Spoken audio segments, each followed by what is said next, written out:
Buenos días, muchísimas gracias a Mario y a Somos Uruguay por la invitación y muchísimas gracias a todas y a todos ustedes por estarnos acompañando en esta mañana.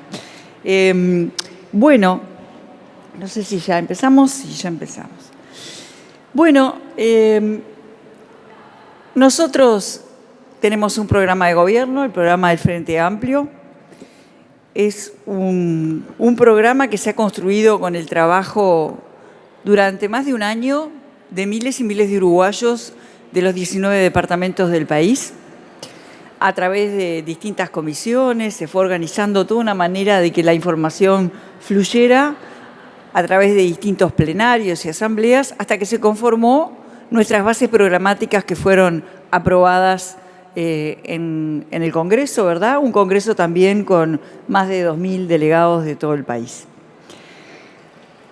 El programa está organizado, yo diría que de manera muy moderna, está organizado por ejes transversales y se preocupa de poner distintas preocupaciones sobre la mesa, vinculadas con el crecimiento, vinculadas con la solidaridad, vinculadas con la sostenibilidad y vinculadas con la innovación.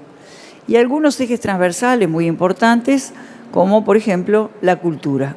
Y asocia todo lo que está alrededor del ser humano, porque tiene una profunda visión humanista, con cada uno de los verticales a los que estamos acostumbrados a encontrarnos en un programa serio.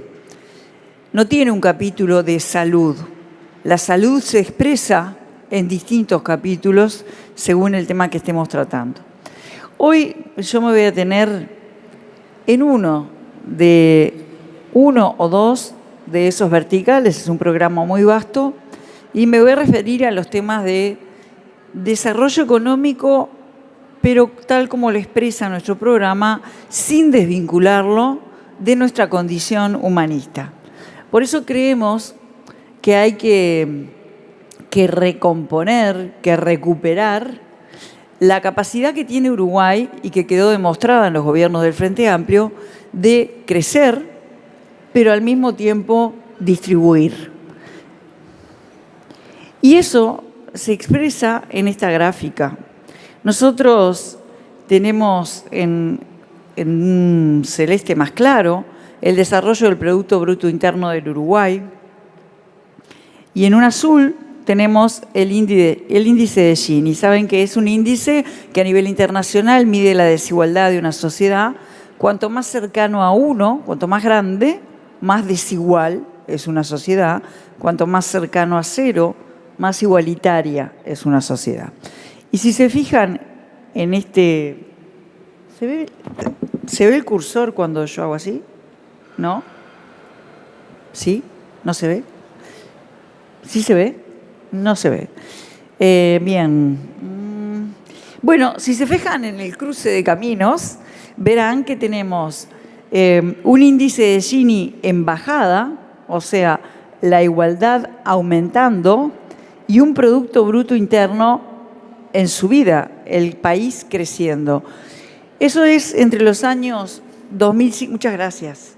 Acá, ¿verdad? ¿Ahora sí? Ahí va. Esto es entre los años aproximadamente 2004 y 2015.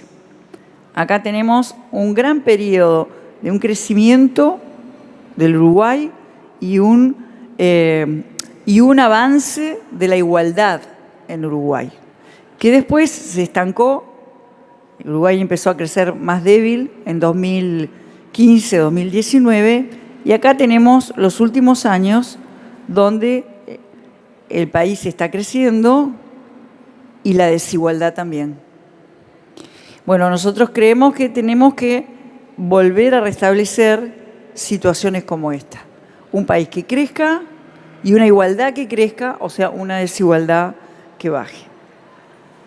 Acá tenemos expresado de manera numérica lo mismo, ¿verdad? Donde vemos en azul oscuro el crecimiento del índice de Gini y en azul más claro el crecimiento en todo el periodo, en cada uno de esos periodos, del Producto Bruto Interno.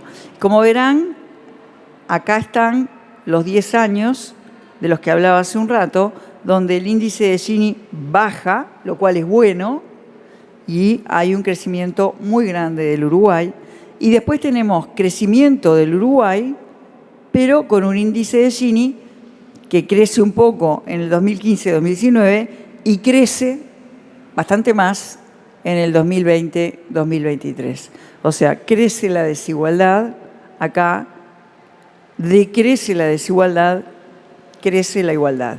O sea que tenemos un respaldo a través de las cifras de que hay un escenario posible y hay un escenario del que nos tenemos que salir.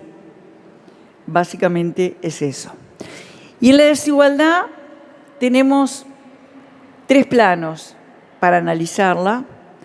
Uno vinculado al género, otro vinculado a su distribución territorial y otro vinculado a su distribución en las generaciones. Lo que tenemos acá es, a la izquierda, el tanto por ciento de hogares pobres según la jefatura. Y como vemos, si la jefatura es notoriamente desigual, ¿verdad? Cuando la jefatura es femenina, crece el porcentaje de hogares pobres comparado con los hogares que tienen jefatura masculina. Y después tenemos una distribución territorial donde vemos que hay una concentración de la pobreza en los departamentos de frontera, en Montevideo también, por supuesto, porque por la concentración de población, y eso después se va degradando hacia el centro y hacia la costa. Y tenemos la distribución de la pobreza según franja etaria. Y acá tenemos la pobreza infantil, expresada notoriamente. Estas son cifras del Instituto Nacional de Estadística.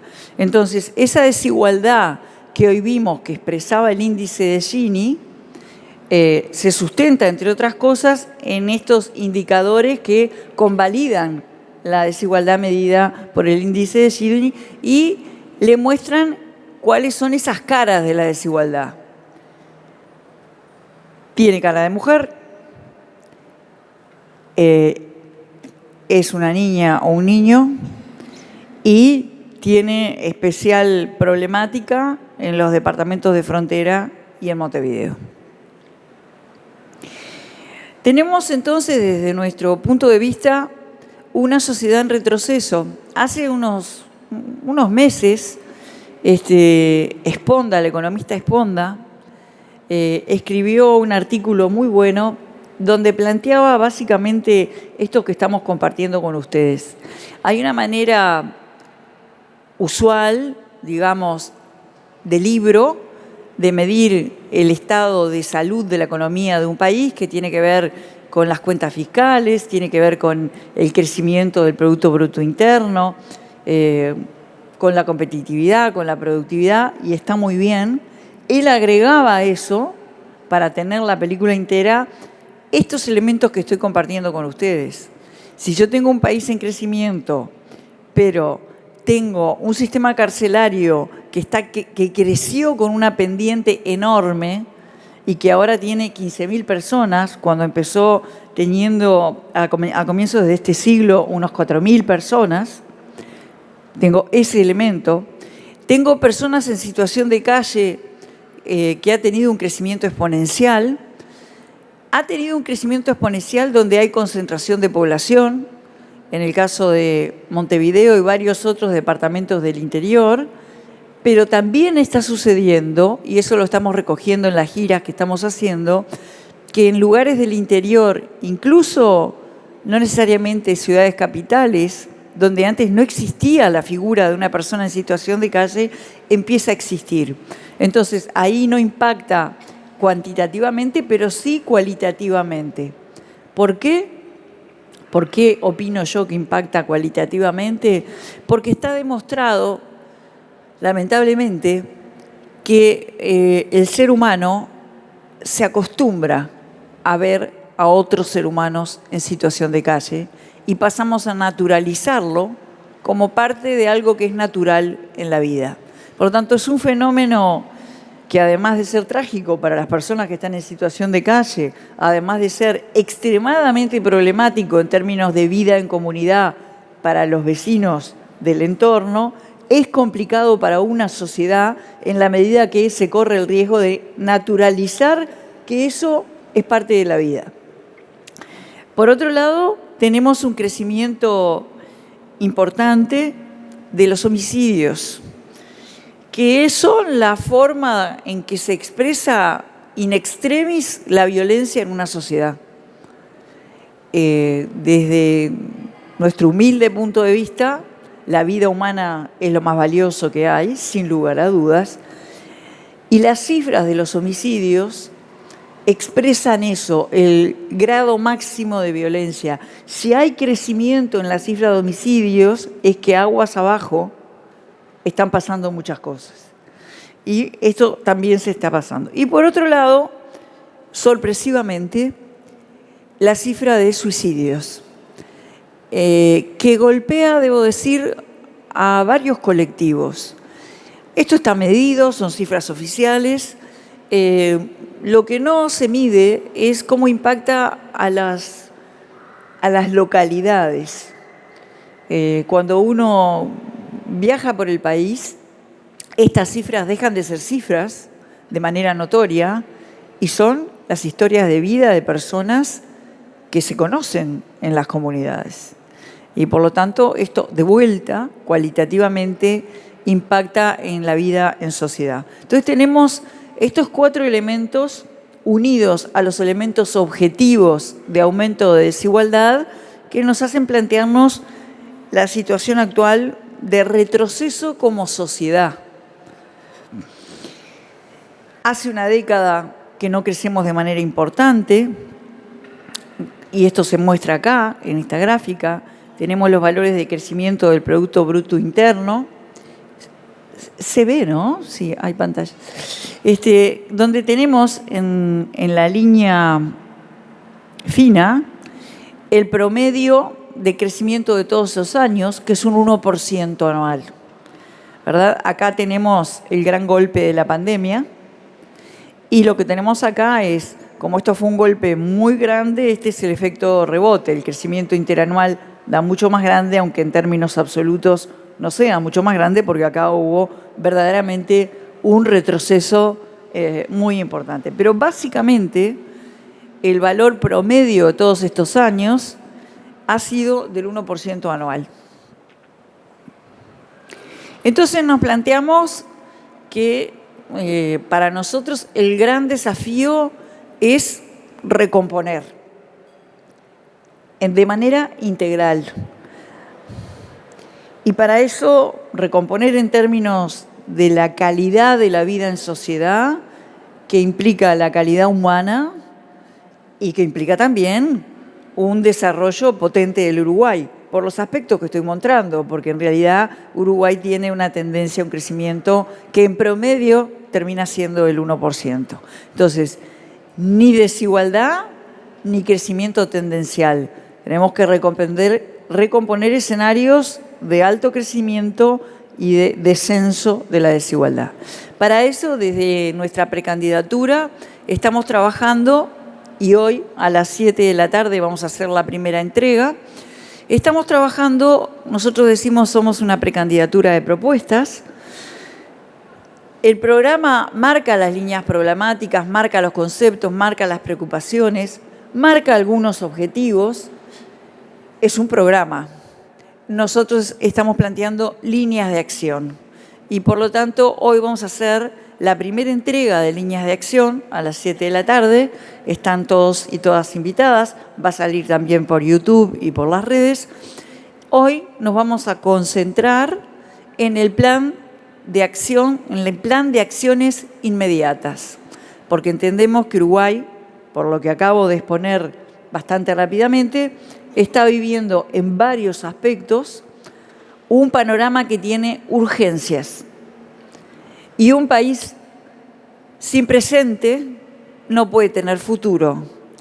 Y por lo tanto, en la primera entrega de hoy de este Plan País estará referido a las urgencias que está viviendo el Uruguay.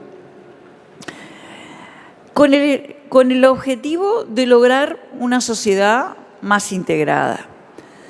Y esto, que suena como un título que está muy bien, también se expresa esencialmente en la vida cotidiana de las personas. Hoy hablábamos de los homicidios y de la violencia como máxima expresión de la violencia, y que si ese número crece al nivel que está creciendo, es que en el resto de la sociedad algo está pasando. Y lamentablemente tenemos una serie de ejemplos que nos muestran eso. O sea, por ejemplo, hace bastante poco hubo un hecho de mucha violencia originado por un problema entre un gato y un perro. ¿Lo recuerdan?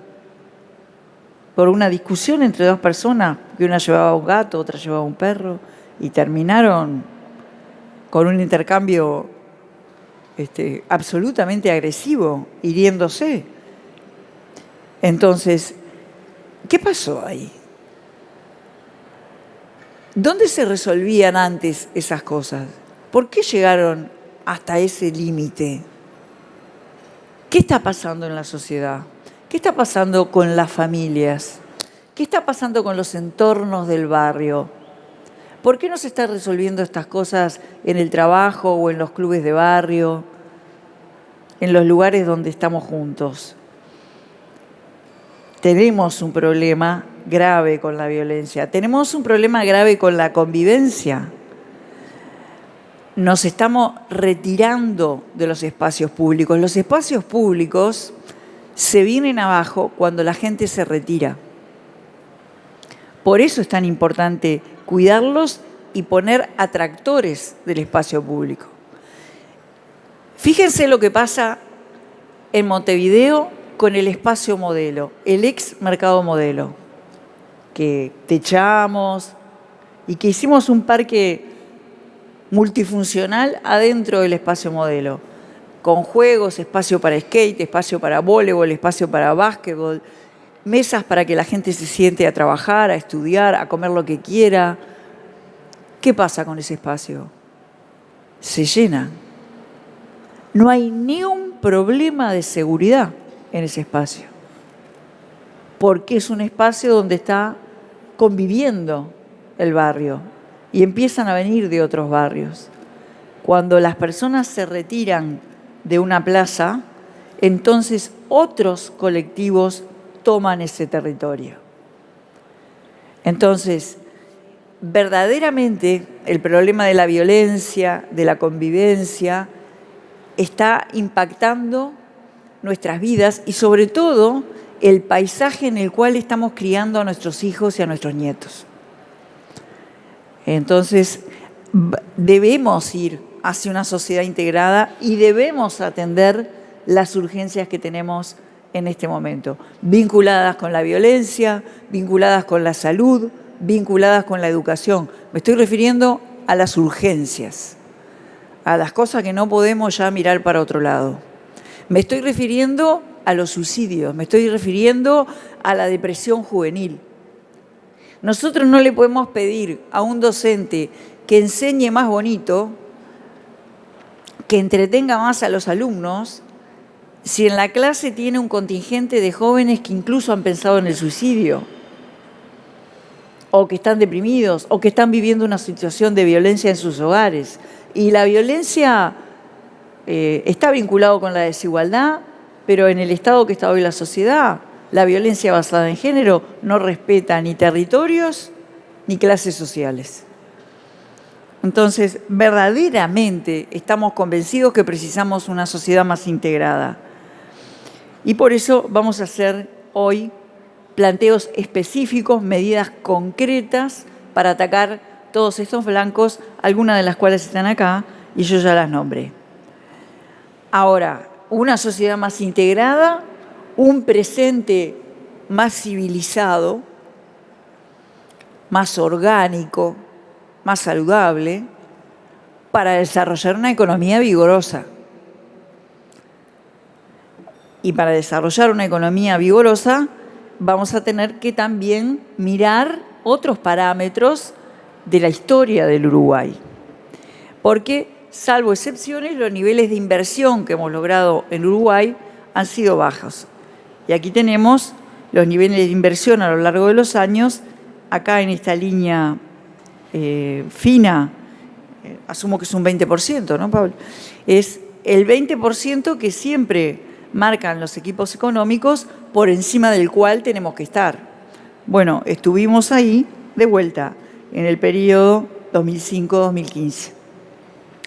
Y hoy, acá hubo un enlentecimiento de la economía, hoy estamos acá. Acá. Tenemos que lograr verdaderamente que eso crezca con vigor. Y humildemente nosotros pensamos que hay una forma de lograr que las cosas crezcan con vigor, que es hacer lo mismo mejor. No creo que eso solo funcione en la situación actual. Creo que vamos a tener que hacer cosas nuevas, cosas distintas. Y por eso hablamos de recomponer y de revisar con una mirada nueva, fresca, ¿verdad? Revisar los estímulos a la inversión. Por ejemplo, uno de los temas que figura en el programa del Frente Amplio de manera muy fuerte en muchos aspectos son los vinculados con la sostenibilidad, en particular con la sostenibilidad ambiental. Quizás debiéramos revisar los estímulos para aquellos emprendimientos o inversiones que estén directamente vinculados con la sostenibilidad ambiental, por ejemplo. Entonces, deberemos hacer un fuerte cambio para lograr ser un atractor de inversiones que nos lleve por encima del 20% de la manera más sostenible posible. Sin duda necesitaremos, ¿se acuerdan de Uruguay 21? Hace tiempo que no vimos nada de Uruguay 21. Bueno, Uruguay 21 realmente fue una experiencia que creo de la que aprendimos toda, interinstitucional, con participación del sector privado, ¿verdad?, de la Unión de Exportadores. Bueno, nos parece que, por ejemplo, precisaríamos una agenda activa, intensa, de promoción de la inversión y del comercio del Uruguay en todo el mundo. Bueno, ese es uno de los temas que nos preocupa.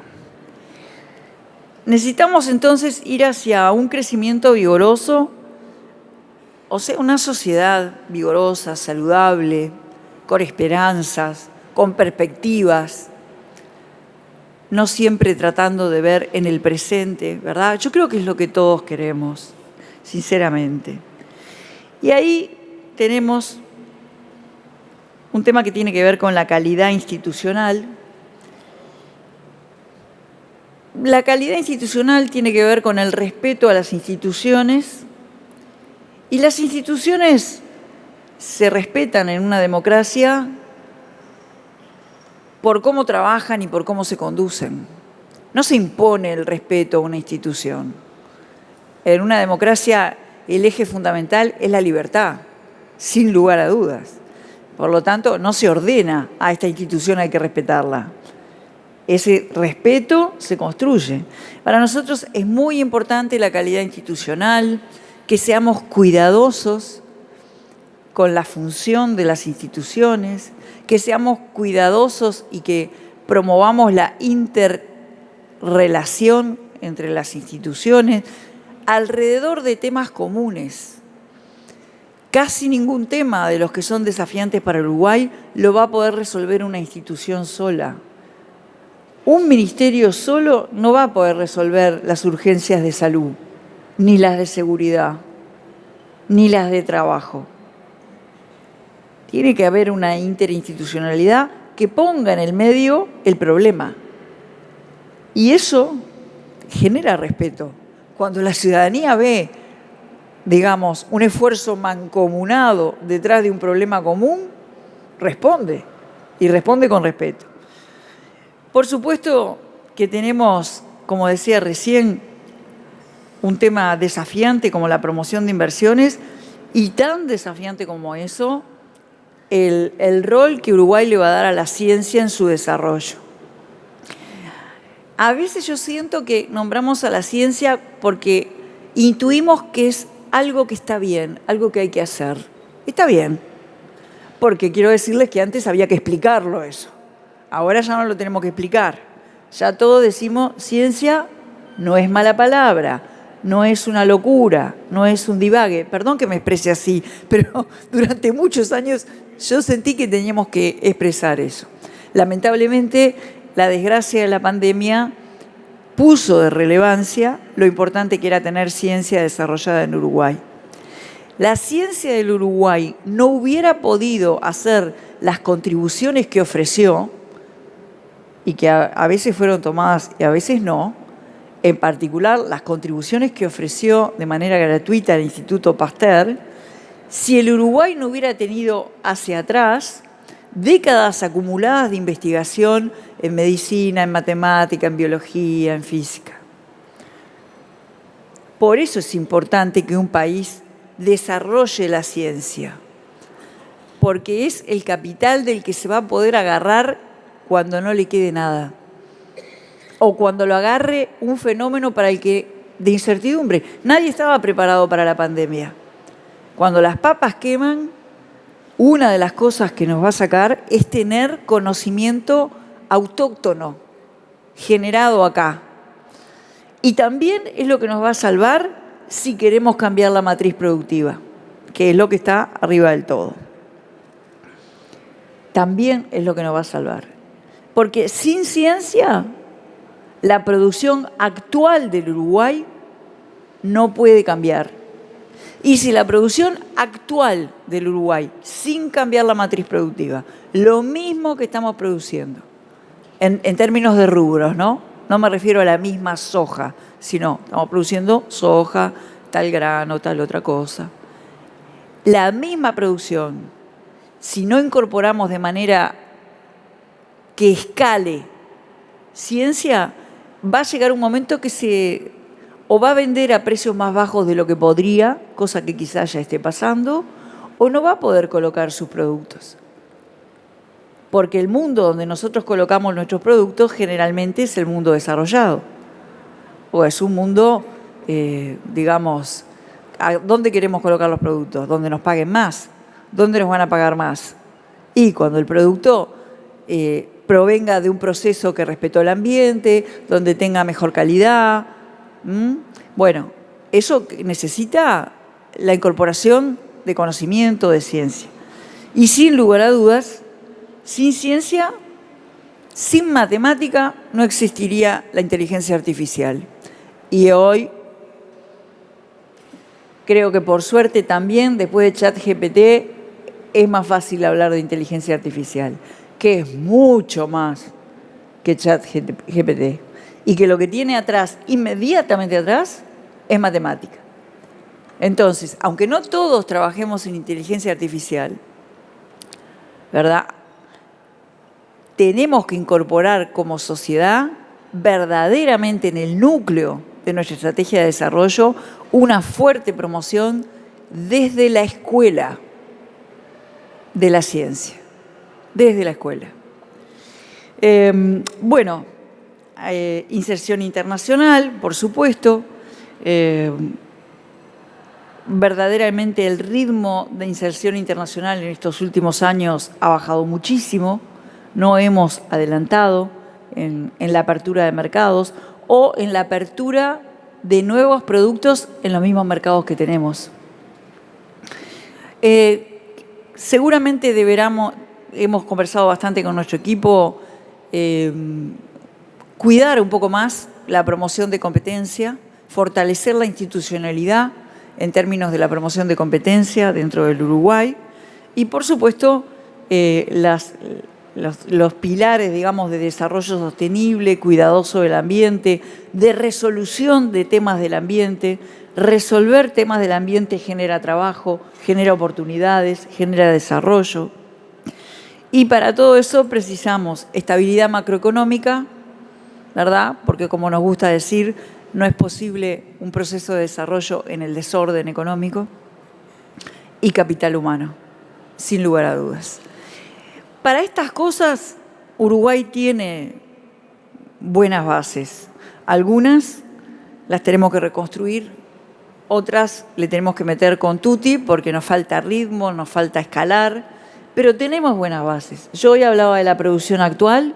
El INEA tiene varias estaciones a lo largo y ancho del país y la investigación que se está haciendo en el INEA en cada una de las estaciones es de clase mundial. Seguramente me gustaría que eso pudiera escalar.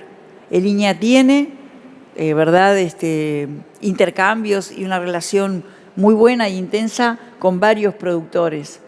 Siento, por las cosas que estuvimos conversando, que no escala más allá de los productores de cercanía que por suerte se avivaron y se pusieron a hablar con el INEA. Y hay investigaciones muy pedestres y otras de altísimo nivel, todas beneficiosas para la producción de todos los rubros agropecuarios. O sea, tenemos pilares importantes, hay que seguir. Bueno, y hay que seguir para recuperar el rumbo de Uruguay, recuperar un rumbo que para mi humilde punto de vista está asignado por aquella maravillosa frase de Tabaré cuando asumió el gobierno en 2005, para que en Uruguay nacer no sea un problema, ser joven no sea sospechoso y envejecer no sea una condena. Ni más ni menos que ese desafío tenemos por delante. Muchísimas gracias.